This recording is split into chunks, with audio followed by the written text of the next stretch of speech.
जब से इंसान ने रीजन करना स्टार्ट किया है तब से एक सवाल उस इंसान को बहुत परेशान कर रहा है। इंसान मतलब पूरा ह्यूमंस को। क्या? कि अर्थ, जिस अर्थ के ऊपर हम रहते हैं, जिस अर्थ के ऊपर हम रहते हैं उसके नीचे क्या है। ऊपर तो सरफेस हमें दिख रहा है, रॉक्स का बना हुआ है, कहीं पे पहाड़ है, कहीं पे मिट्टी है, कहीं पे रेत है, कहीं पे पानी है। लेकिन इस सब के नीचे क्या है, ये सवाल हमें बहुत परेशान करता है। कभी लगता है कि हो सकता है अर्थ अंदर से खोखली है, होलो अर्थ है। कभी कभी लगता नहीं, जैसा ऊपर रॉक है ऐसा ही नीचे तक हो। बहुत सारी चीजें हैं जो हमें परेशान करती हैं। तो आज इन्हीं सब सवालों का जवाब हम लेंगे ये आज की वीडियो में, कि अर्थ, आज की वीडियो के में कि अर्थ के अंदर आखिर है क्या। तो मेरा नाम है अंकुर कौशिक और यूपीएससी एक्सेसिबल हमारे चैनल पे आपका स्वागत है। आज हम स्टार्ट करने वाले हैं, पहला वीडियो है इस चैप्टर का, इंटीरियर ऑफ द अर्थ। ये तीसरा चैप्टर है, चैप्टर 3 एनसीईआरटी का, new NCERT fundamentals of physical geography, जो न्यू एनसीईआरटी है क्लास 11th की, उसका एक तीसरा चैप्टर है। इसकी आज पहली वीडियो है, इंट्रोडक्शन क्लास है, इंट्रोडक्टरी क्लास है। ठीक है, इंट्रोडक्शन के बारे में बता रहे हैं कि इस चैप्टर में हम एक्चुअली आगे क्या पढ़ने वाले हैं, वो सब चीजें आज हम यहाँ पे बताने वाले हैं। तो पहला जो आज क्वेश्चन है, पहली जो लाइन बताई गई है एनसीईआरटी में, इस चैप्टर में, वो ये बताई गई है कि what do you imagine about the nature of the अर्थ। ठीक है, interior of the earth chapter का नाम है, लेकिन ये आपसे पूछ रहा है, आप बताइए आपको क्या लगता है नीचे क्या है, अर्थ के नीचे। जा तो हम सकते नहीं, हमें पता ही नहीं, कभी कोई गए ही नहीं है, तो क्या हो सकता है इसके नीचे। तो अगेन वही बात आती है यहाँ पर कि या तो होलो है या तो खोखली है। ठीक है, अगर खोखली है तो अंदर क्या वैक्यूम है या एयर है, यही होगा ना। कुछ ऐसा मटेरियल होगा जो लेस, या तो एयर होगी लेस डेंसिटी में, हाई या हाई डेंसिटी, उसकी डेंसिटी कितनी होगी, ये भी क्वेश्चन आता है। या अगर होलो नहीं है तो फिर इसका मतलब यही, अगर होलो नहीं है, एक सॉलिड बॉल की तरह है, तो क्या है उसके अंदर, ये जो ऊपर रॉक्स हैं वही है या दूसरा कुछ मटेरियल है उसके अंदर, ये भी क्वेश्चन आता है। तो आप क्या सोचते हैं इस बारे में, ये बोल रहा है एनसीईआरटी। ठीक है, आपको दिमाग चलाने के लिए बोल रहा है। तो क्या क्या है वही अगेन, या तो सॉलिड है, like a cricket ball, cricket ball होती है लेदर वाली, उसकी तरह या तो सॉलिड है। ठीक है, या फिर होलो है और ये जो रॉक्स का कवर है यही है ऊपर, उसके नीचे फिर खाली है अर्थ, या रॉक्स का कवर, या हमारा लिथोस्फीयर जिसको हम बोलते हैं, कवर ऑफ रॉक्स को हम लिथोस्फीयर भी बोलते हैं। ठीक है, ये यहां पर लिख दिया है लिथोस्फीयर। ठीक है, कवर ऑफ रॉक्स है और नीचे अर्थ खाली है। अगर होलो है तो ऊपर सिर्फ रॉक्स की कवरिंग है और नीचे अर्थ खाली होगी बीच में। अगर होलो नहीं है तो सॉलिड होगी और क्रिकेट बॉल की तरह होगी, ऐसा भी हो सकता है। तो हमें क्या लगता है, ये क्वेश्चन एनसीईआरटी पूछ रही है। ठीक है, अब हम जो भी सोचें वो तो खैर हमारी मर्जी है। रिसर्चर्स क्या सोचते हैं, रिसर्चर्स सोचते नहीं, उनको एविडेंसेस किस चीज के मिले हैं, ये बहुत बड़ा इंपॉर्टेंट क्वेश्चन है। ठीक है, जो हमें एविडेंस मिले हैं आज तक, देखो सबसे पहली बात, अभी हम एनसीईआरटी पढ़ने वाले हैं कि नीचे कोई गया तो है नहीं, किसी को कुछ नहीं पता क्या है नीचे। हमें तो सिर्फ एविडेंसेस मिले हैं और उन एविडेंसेस के बलबूते पे ही, उन एविडेंसेस को स्टडी करने के बाद ही हम अंदाजा लगा सकते हैं, पता किसी को नहीं है, हम अंदाजा लगा सकते हैं कि अर्थ के अंदर क्या होगा। ठीक है, होलो सॉरी, होलो होगी या सॉलिड होगी। ठीक है, हम सिर्फ अंदाजा लगा सकते हैं, एजम कर सकते हैं। अब उसमें एक ऐसा एविडेंस के बारे में एनसीईआरटी बात कर रहा है, वो क्या है, वो है वोल्केनिक इरप्शंस। कभी कभी वोल्केनिक, जो हमारे वोल्केनोज हैं, उनसे इमिरेक्शन होता है, उनसे कुछ मटेरियल बाहर निकलता है। क्या ये अंदाजा लगाना गलत होगा कि वो मटेरियल अर्थ के अंदर से आ रहा है? नहीं, बिल्कुल भी गलत नहीं है, वो तो अर्थ के अंदर से ही आ रहा है। तो इसका मतलब अर्थ होलो तो नहीं है, कुछ तो माल भरा हुआ है अंदर, मटेरियल कुछ तो है अर्थ के अंदर। और वो मटेरियल क्या क्या है जो इरप्शन से बाहर आता है? मोल्टन लावा है, डस्ट है, स्मोक है, फायर है और मैग्मा है। ये जो है 1 2 3 4 5 6, ये 5 चीजों के बारे में बता रहा है। इसका मतलब ये 5 चीजें तो हैं ही हैं अर्थ के अंदर। अब हमें क्या करना है, हमें बस पता करना है कि ये लावा, ये सब 5 चीजें कितनी गहराई से आ रही हैं। तो हमें उस गहराई पे क्या मटेरियल है, जो मटेरियल मौजूद है, प्रेजेंट है, उसके बारे में हमें पता चल जाएगा। तो वोल्केनिक इरप्शन से बहुत बड़ा एविडेंस है अर्थ के इंटीरियर को पता लगाने के लिए। ठीक है, अभी तक तो हमें पता ही नहीं है। अभी एनसीईआरटी क्या बोल रही है कि आप क्या सोचते हैं, सॉलिड है या होलो है। फिर अगले बार भी उसने बात की वोल्केनिक इरप्शंस के बारे में। वोल्केनिक इरप्शंस के बारे में क्यों बात की, ये बताने के लिए कि अर्थ के अंदर ये चीजें हैं मौजूद, प्रेजेंट है, इसका मतलब अर्थ होलो तो शायद नहीं है। ठीक है, इसके बाद एक जरूरी चीज और पता चलती है हमें यहाँ पे, जो मैंने अभी बताया भी आपको, only indirect evidences are available about the interior of the earth. Earth के इंटीरियर के बारे में सिर्फ इनडायरेक्ट एविडेंसेस ही मौजूद है हमारे पास। क्यों, ऐसा क्यों? क्योंकि नीचे तो कोई जा ही नहीं सकता, अर्थ के इंटीरियर में आज तक कोई गया नहीं है। अंदर से कुछ बाहर आएगा, अंदर से कुछ बाहर आएगा तो ही तो हम पता लगा सकते हैं ना उसको स्टडी करके। तो वो सब इनडायरेक्ट एविडेंसेस ही हैं। आगे आगे इस चैप्टर के नेक्स्ट वीडियो में जो हम पढ़ेंगे तो हम दो तरह के सोर्सेस पढ़ेंगे, एविडेंसेस जो होते हैं, डायरेक्ट और इनडायरेक्ट। उसमें आपको कंफ्यूजन होगी, आप कहेंगे सर आपने तो इनडायरेक्ट ही बोला था। तो वहां पे मैं बताऊंगा कि इनडायरेक्ट और इनडायरेक्ट का मतलब है कि एक तो बिल्कुल ही इनडायरेक्ट है और एक ये है कि जिसको हमने थोड़ा बहुत हम डायरेक्टली स्टडी कर सकते हैं, तो वो बात की बात है। फिलहाल जो इनडायरेक्ट का मतलब यहां से ये है कि हमने खुद अपनी आंखों से जाकर नहीं देखा इसके अंदर क्या है, तो इसीलिए जितने भी एविडेंसेस हैं हम उनको इनडायरेक्ट कंसीडर कर रहे हैं। ठीक है, तो क्यों? As neither anyone has nor anyone can reach the interior of earth. हम अर्थ के अंदर नहीं जा सकते। पहली बात तो इतना नीचे तक खोदना, लगभग 6500 किलोमीटर डायमीटर, इतना नीचे तक खोदना, सबसे पहली बात तो यही बहुत बड़ा टास्क है। अगर ये टास्क आप कर भी लो तो जैसे जैसे हम नीचे आते थे वैसे टेम्परेचर बढ़ता था। अभी हम इस चैप्टर में पढ़ेंगे। ठीक है, वो टेम्परेचर जो बढ़ता है उस टेम्परेचर में सर्वाइव करना बहुत मुश्किल है ह्यूमन बींग्स का, किसी के लिए भी। तो इसीलिए नीचे नहीं जाया जा सकता। जो हम इंडायरेक्ट हमारे पास एविडेंसेस हैं हम उन्हीं को पढ़ते हैं। तो अभी हम यहाँ तक ये फर्स्ट पैराग्राफ हो गया है, इसके आगे का जो है हम अभी वीडियो में कवर करते हैं।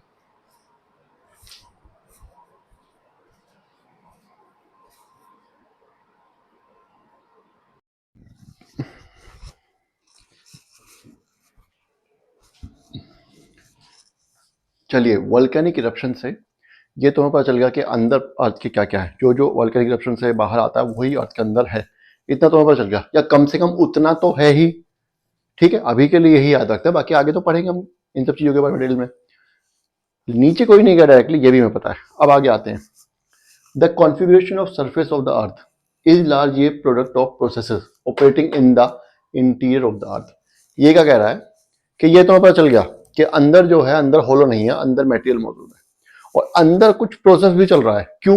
वोल्केनिक इरप्शन और अर्थक्वेक इसका बहुत सबसे जीता जाता सबूत है कि अंदर कुछ तो गड़बड़ है, कुछ तो अंदर चल रहा है प्रोसेस, जिसकी वजह से अर्थ जो है वोलेटाइल है। वो उसकी जो मतलब कंडीशन जो वो वोलेटाइल है, सब कुछ स्टैटिक नहीं है।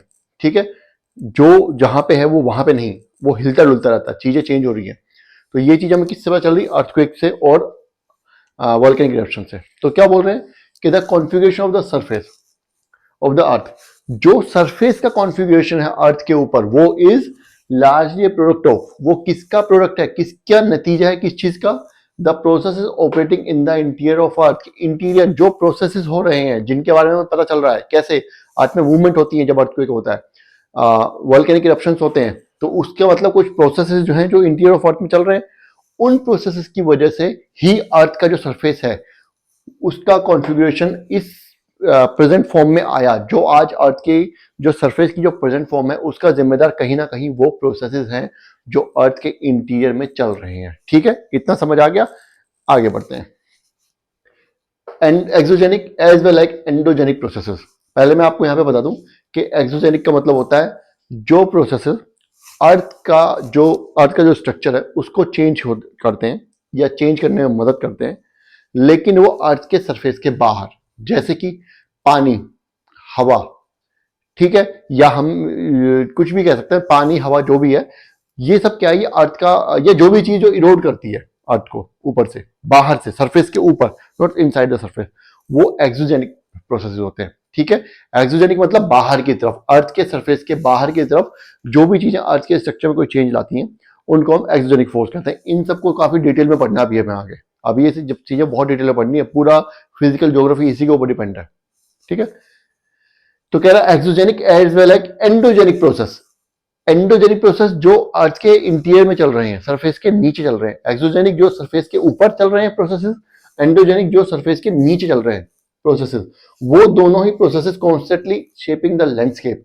जो हमारा जो लैंडस्केप है, जिसमें हम जिस रीजन में हम रहते हैं उसके आसपास कैसा एरिया है, वहां पे पहाड़ हैं या पानी है, नदियां हैं या समुद्र है, वो लैंडस्केप होता है। ठीक है, ठीक है, लैंडस्केप के बारे में आगे अभी डिटेल में पढ़ेंगे। वो लैंडस्केप होता है। तो लैंडस्केप को शेप करने में exogenic as well as endogenic processes का काफी योगदान है। मैं आपको एक एग्जांपल देता हूं। एंडोजेनिक प्रोसेस से क्या हुआ, माउंटेन बने। माउंटेन जो बनते हैं, जो पहाड़ बनते हैं, वो एंडोजेनिक प्रोसेस से बनते हैं। लेकिन एक्सोजेनिक प्रोसेस क्या होता है, इरोजन। इरोजन जो एक्सोजेनिक प्रोसेस है, तो एक्सोजेनिक प्रोसेस से विंड और पानी से इरोजन हुआ, इरोजन से वो पहाड़ फिर दोबारा प्लेन बन जाएंगे। समझ रहे हो, वो उसको इरोड करेगी धीरे धीरे। सबसे अच्छा एग्जांपल इसका अरावलीज। अरावलीज कभी ऐसा कहा जाता है कि हिमालय जितने ऊंचे या उससे भी ऊंचे रहे होंगे अरावली पर्वत जब वो बने थे। लेकिन तो एंडोजेनिक प्रोसेस की वजह से अरावलीज का फॉर्मेशन हुआ, वो बने। लेकिन एक्सोजेनिक प्रोसेस, जो बाहर जो विंड और क्या बोलते हैं, हमारा एयर और विंड और वाटर जो इरोजन करते हैं, उसकी वजह से आज अरावलीज ज्यादातर प्लेन ही बन चुके हैं। कहीं कहीं पे छोटे छोटे जो उसके रेमिनेंट्स बचे हैं, वो बहुत छोटी छोटी पहाड़ियां हैं, वो भी धीरे धीरे इरोड हो जाएंगी समय के साथ, वो भी प्लेन ही बन जाएंगी। ठीक है, तो बिल्कुल सही बोला इसने। एक्सोजेनिक और एंडोजेनिक प्रोसेस दोनों मिल करके अर्थ के ऊपर का लैंडस्केप है उसको शेप करते हैं। ये बात समझ आ चुकी है। ठीक है, नेक्स्ट पॉइंट पे चलते हैं। Human life is largely influenced by the physiography of the reason.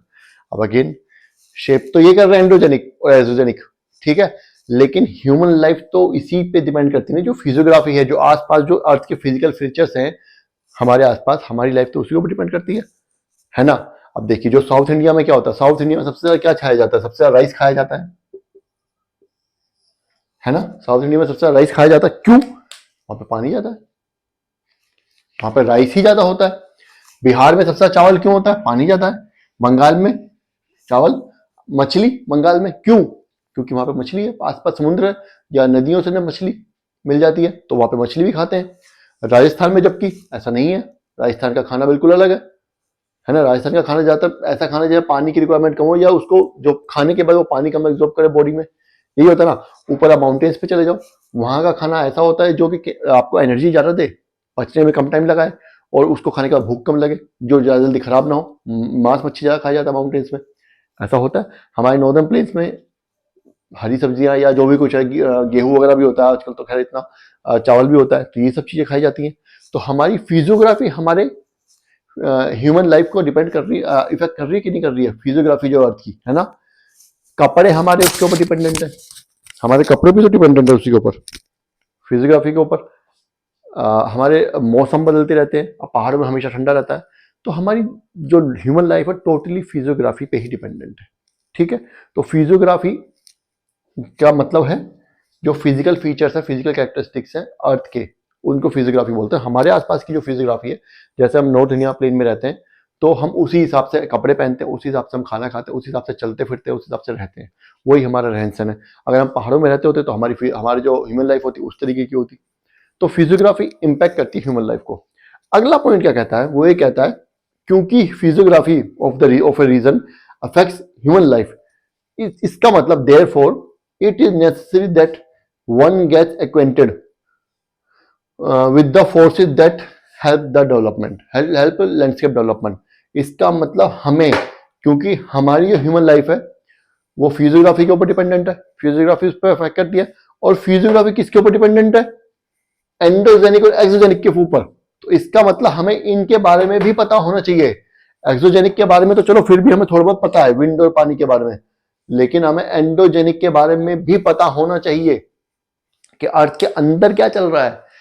क्यों? सबसे बड़ा एग्जांपल अर्थक्वेक, हमें पता होना चाहिए अर्थक्वेक कब आने वाला है। ये भी ना पता हो तो हमें कम से कम ये तो पता है कि जो रीजन्स, जो माउंटेनियस रीजन्स होते हैं, वहां पे अर्थक्वेक आने की पॉसिबिलिटी बहुत ज्यादा होती है। माउंटेनियस रीजन्स में भी कुछ रीजन्स ऐसे होते हैं जहां पे पॉसिबिलिटी और ज्यादा होती है। इसीलिए हमने जो इंडिया है, उसको इंडिया को अलग अलग 4-5 जोन्स में डिवाइड किया हुआ है कि कहाँ पे अर्थक्वेक जो प्रोन एरिया ज्यादा है या जिनमें अर्थक्वेक आने की संभावना ज्यादा होती है। तो वो भी हम अभी आगे डिजास्टर मैनेजमेंट में पढ़ेंगे। ठीक है, तो इसीलिए हमें ये पता, कैसे पता चला कि हम इन फोर्सेस से फैमिलियर हुए।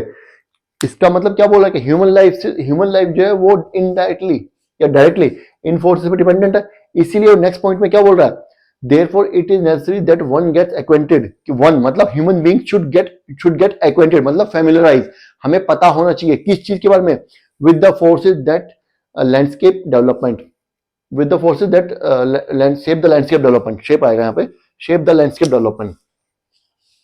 यहाँ पे that shape the landscape development, कि जो फोर्सेज लैंडस्केप डेवलपमेंट को शेप कर रही हैं उनके बारे में हमें पता होना चाहिए। और लैंडस्केप डेवलपमेंट को कौन सी फोर्सेज शेप कर रही हैं? एंडोजेनिक और एक्सोजेनिक। ठीक है, एक्सोजेनिक के बारे में तो हम बाद में पढ़ेंगे। खैर इस चैप्टर में हम एंडोजेनिक फोर्स के बारे में पढ़ रहे हैं, और एंडोजेनिक फोर्स के लिए कहाँ हो रही है? इंटीरियर ऑफ अर्थ में। तो इसीलिए हम ये चैप्टर आज पढ़ रहे हैं। तो इंट्रोडक्शन में ये बताना है हमें, आपको इस चैप्टर के इंट्रोडक्शन में ये बताना है कि एक्चुअली हम ये चैप्टर पढ़ क्यों रहे हैं, इंटीरियर ऑफ अर्थ के बारे में हमें पता क्यों होना चाहिए, क्या क्या हमें पता है और उससे पता होने से हमारा बेनिफिट क्या है। ठीक है, इंटीरियर ऑफ अर्थ के बारे में जो हमें पता है उसके बारे में हमें बेनिफिट क्या है, तो ये हम इंट्रो में पढ़ रहे हैं। तो ये आपको समझ आ गया क्या, कि ऊपर जो कॉन्फ़िगरेशन सरफेस की, that is also dependent on the endogenic forces. जो भी प्रोसेस इंटीरियर ऑफ अर्थ में चल रहे हैं उसी की वजह से आज हमारे ऊपर का सरफेस डेवलप हुआ है। ठीक है, यहां तक आपको समझ आ गया कैसे हुआ है, कैसे कब हुआ, वो हम आगे पढ़ेंगे धीरे धीरे। सेकेंड, एंडोजेनिक और एक्सोजेनिक दोनों से ही प्रोसेस जो है वो लैंडस्केप डेवलपमेंट में हेल्प करते हैं, ये भी समझो क्लियर आ गया। थर्ड जो है ह्यूमन लाइफ जो फिजियोग्राफी पे डिपेंडेंट है, फिजियोग्राफी पे डिपेंडेंट है, ये भी समझ आ गया। फिजियोग्राफी मतलब अगेन लैंडस्केप ही है, ये भी समझ आ गया। लास्ट पॉइंट है, इसीलिए ह्यूमन बींग्स को फिजियोग्राफी या लैंडस्केप डेवलपमेंट में जो फोर्सेस का रोल है उन फोर्सेस को पढ़ना जरूरी है। मतलब इंटीरियर ऑफ अर्थ के बारे में पढ़ना, और इंटीरियर ऑफ अर्थ के अंदर क्या प्रोसेसेस चल रही हैं उसके बारे में पढ़ना जरूरी है। तो ये हमारा यहाँ पे एक्चुअली बताया गया है कि हमें क्यों पढ़ना है। ठीक है, अब आगे हम इसका नेक्स्ट पार्ट पढ़ते हैं इसी वीडियो में। ठीक है, चलिए।